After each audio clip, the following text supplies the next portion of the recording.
Assalamualaikum warahmatullahi wabarakatuh.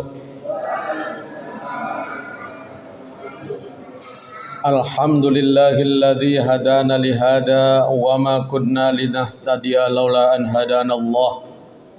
Ashhadu an la ilaha illallah wahdahu la syarika lah wa ashhadu anna Muhammadan abduhu wa rasuluh. Allahumma salli wa sallim ala asyrafil anbiya'i wal mursalin Nabiyyina Muhammadin wa ala alihi wa sahbihi ajma'in, amma ba'd. Yang kami muliakan para tokoh, para sesepuh di lingkungan Masjid Al-Mujahidin, imam masjid, para pengurus masjid, adik-adik remaja masjid, ibu-ibu anggota majelis taklim, dan seluruh hadirin hadirat jamaah salat isya dan salat tarawih pada malam hari ini. Kita semua berdoa mudah-mudahan bulan puasa ini kita tuntas dalam melaksanakan ibadah puasa kita maupun melaksanakan amal-amal soleh lainnya. Amin ya rabbal alamin. Bapak Ibu sekalian, kita bertemu lagi di dalam bulan suci Ramadan ini dituntut untuk bisa membuktikan bahwa memang kita sebagai seorang muslim. Kenapa? Karena kita sudah kenal, sudah tahu bahwa di antara rukun Islam yang 5 itu, kan rukun Islam itu kan jumlahnya 5. Salah satunya adalah puasa. Syahadatu an la ilaha illallah wa asyhadu anna Muhammadar Rasulullah wa tuqimus shalah wa itaiz zakah wa tahujjal baita man istata'a ilaihi sabila wa tasuma Ramadan. Kata Rasul, bunyal Islamu ala khamsin. Islam ini didirikan atas 5 perkara. Yang pertama adalah syahadat, yang kedua sholat, yang ketiga zakat, yang keempat haji, dan yang kelima adalah puasa bulan suci Ramadan. Walaupun dalam pelajaran-pelajaran sekolah kita, baik ibtidaiyah maupun pelajaran-pelajaran agama di sekolah umum, itu kan biasanya puasa disebutnya yang keempat. Yang kelima itu haji. Tetapi justru hadis-hadisnya sebagian besar itu menyebutnya puasa itu disebut yang kelima. Ini ternyata sebagian ahli hadis menafsirkan kenapa dia dibelakangkan, karena puasa ini sebenarnya punya ciri khusus yang berbeda dengan 4 lainnya itu. Ciri khusus tersebut adalah puasa ini dia memang kalau kita konekkan dengan hadis Rasulullah itu, dalam hadis qudsi bahwa kata Allah, as-saumu li, bahwa puasa itu milikku dan aku saja yang memberinya khusus. Kenapa sampai seperti itu? Ini ternyata sebagian ahli hadis menafsirkan kalau 4 ibadah lainnya, syahadat, sholat, zakat, haji, itu rawan jatuh pada riya. Karena keempat-empatnya ini mudah dilihat oleh orang lain. Kalau orang baru masuk Islam baca syahadat pasti disaksikan oleh orang lain, minimal imam, ya kan, ada yang lihat. Terus sholat juga lah, kita semua lihat ini. Kita ke masjid, kita sholat di rumah, ada yang lihat keluarga kita.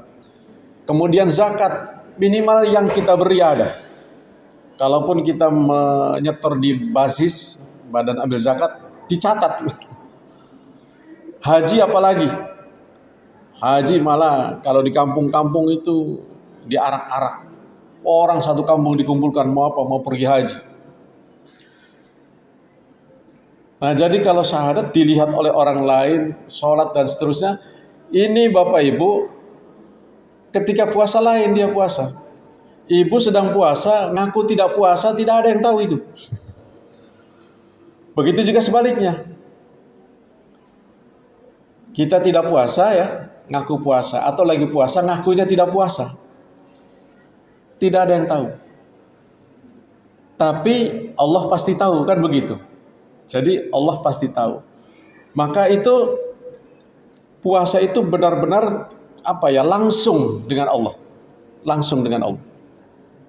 Hanya Allah yang melihat, Allah yang memberi pahalanya, dan maka dari itu ya kita usahakan puasa kita ini benar-benar sesuai dengan apa yang diharapkan oleh Rasulullah SAW. Bapak Ibu sekalian, ibadah puasa ini banyak sudah yang meneliti. Itu sangat luar biasa. Keunikannya, kehebatannya. Salah satunya itu ada seorang ahli ya, seorang peneliti namanya Alan Cott. Dia ahli biologi dari Amerika Serikat. Dia meneliti kehebatan puasa itu, ditemukan bahwa ternyata puasa ini benar-benar mampu menyehatkan fisik yang berpuasa, menyehatkan kejiwaan, psikis, dan mentalnya sekaligus. Jadi ini luar biasa. Dan di antara kesehatan fisiknya itu beliau menyebut antara lain orang yang sering berpuasa itu terlihat awet muda. Itu hasil penelitian, Pak. Kalau penelitian itu dilihat ya, penelitian itu ilmiah. Jadi ilmiah itu benar-benar real, nyata. Disurvei. Dilihat dari orang-orang yang misalnya ada 1.000 orang yang puasa 500, tidak puasa 500, itu dibandingkan. Yang puasa dengan yang tidak puasa itu apa saja perbedaannya. Itu ternyata diteliti, dilihat dia nampak lebih bercahaya, awet muda, matanya lebih jelas ya, tidak mudah terahum, tidak mudah kalah plus. Dari segi penyakit-penyakit dalam, lambung juga sangat bagus. Karena memang puasa ini ada yang menganggap sebagai istirahat organ tubuh kita. Bayangkan selama setahun itu 365 hari, kalau tidak puasa kita makan terus, penggilingannya. Kalau pabrik itu penggilingan tidak pernah berhenti. Itu lelah, capek. Dan dengan puasa kita istirahat. Dan saya juga pernah mengamati, pengamatan itu juga merupakan bagian penelitian juga. Itu ternyata memang orang puasa itu, orang yang sering puasa ya. Banyak juga orang-orang besar kita, Pak, melakukan puasa-puasa yang luar biasa. Ada yang minimal Senin Kamis, apalagi puasa Daud, puasa Nabi Daud, 1 hari puasa, 1 hari tidak. Itu ternyata saya baca-baca dan saya pernah juga mengamati beberapa tokoh kita itu, wah hebat ini. Dan itu punya punya efek cahaya yang bisa menarik, menyedot, yang membuat orang bisa terpengaruh. Sehingga dia bisa dipercaya sebagai sosok pemimpin. Kalau diwawancarai, apa sih amalan-amalannya? Itu sebagian besar itu puasa. Nah ini hebat. Bapak Ibu sekalian, ada 2 syarat puasa yang supaya puasa itu diterima oleh Allah dan bisa diampuni dosanya. Kita mungkin sudah dengar hadisnya ya, imanan wahtisaban kan. Man shoma ramadhana imanan wahtisaban ghufira lahu ma taqaddama min dambi. Yakni dengan penuh keimanan dan ihtisab. Imanan itu sebagian ahli hadis, ahli tafsir menyebutkan minimal ada 2, bahwa kita puasa berdasarkan keimanan itu. Yang pertama, kita melaksanakan kewajiban dari Allah. Puasa ini kan hukumnya fardu ain bagi seorang muslim, muslimat yang sudah balik, yang berakal. Yang kedua, niat kita hanya semata-mata karena Allah. Jadi memang implikasinya kalau kita puasa tidak dengan keimanan seperti itu, ada niat-niat lain ya. Ya pokoknya niat-niat yang bersifat dunia, ingin dipuji, ingin dibilang soleh dan lain sebagainya, itu justru akan mengganggu puasa kita. Tapi ketika imanan benar-benar lillahi ta'ala karena Allah semata-mata, insya Allah itu syarat yang utama. Sama sholat juga itu ada anggaplah senjatanya. Sholat itu diantaranya ada yang menyebut khusyuk dan tumakninah. Hati-hati Bapak Ibu. Kita bisa sholat seolah-olah bertemu dengan Allah ketika kita khusyuk. Seakan-akan kita memang sudah dalam rengkuhan Allah itu kita bisa khusyuk. Karena sholat ini, badan kita ini dilihat orang lain yang rawan riya tadi, rawan dipuji tadi, tapi hati kita kan harus kepada Allah. Nah, bagaimana khusyuk itu bisa membawa badan kita, fisik kita yang dohir ini, yang jelas dilihat oleh mata orang lain itu, kemudian kita tidak nganggap semua orang itu, hanya Allah saja. Nah itu.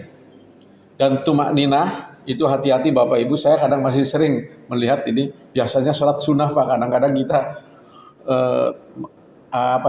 agak sedikit meremehkan itu. Kadang-kadang tumakninah itu Pak harus agak diam. Misalnya ruku itu ya harus tenang. Jangan begitu baru betul begini cepat gitu. Apalagi biasa i'tidal baru begini udah langsung. Padahal ada hadisnya itu kalau memang ruku sujud harus benar-benar sudah lurus ininya, rata punggungnya.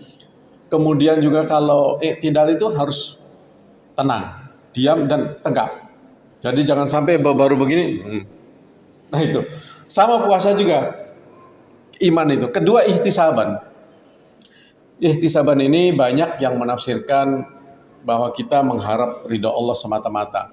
Tapi kalau kita kaji dari makna harfiahnya, ihtisab itu berasal dari kata sesuai tepat perhitungannya.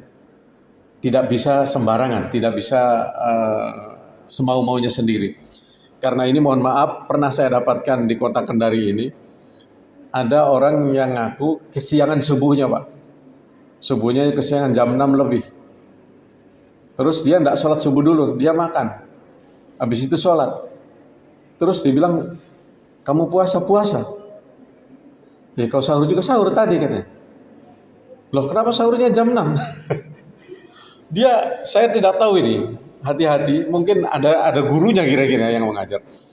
Dia alasannya katanya, kan itu yang penting sebelum sholat subuh, sahur itu.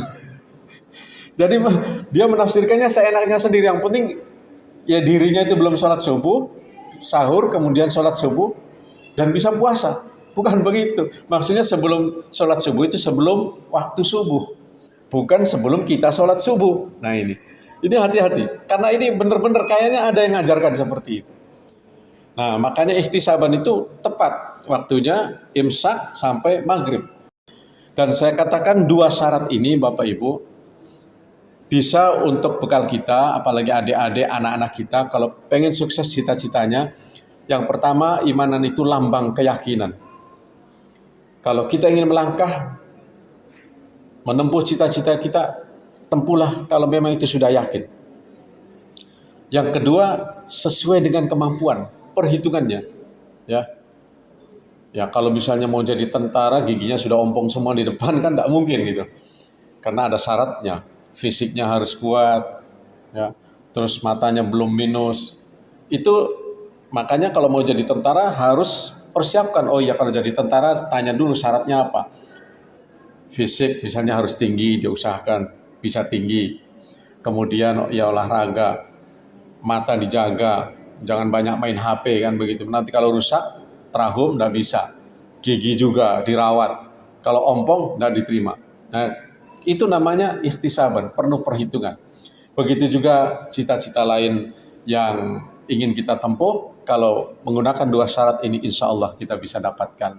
Ini saja ya, dan mudah-mudahan meskipun singkat, tetapi kita bisa bawa bagaimana agar puasa kita diterima, maka kita benar-benar totalitas hati kita hanya untuk Allah semata-mata, kemudian mengikuti aturan-aturan yang Rasulullah sudah gariskan. Terima kasih atas perhatiannya. Mohon maaf kalau ada yang kurang berkenan. Wallahul muwaffiq ila aqwamit thoriq. Wassalamualaikum warahmatullahi wabarakatuh.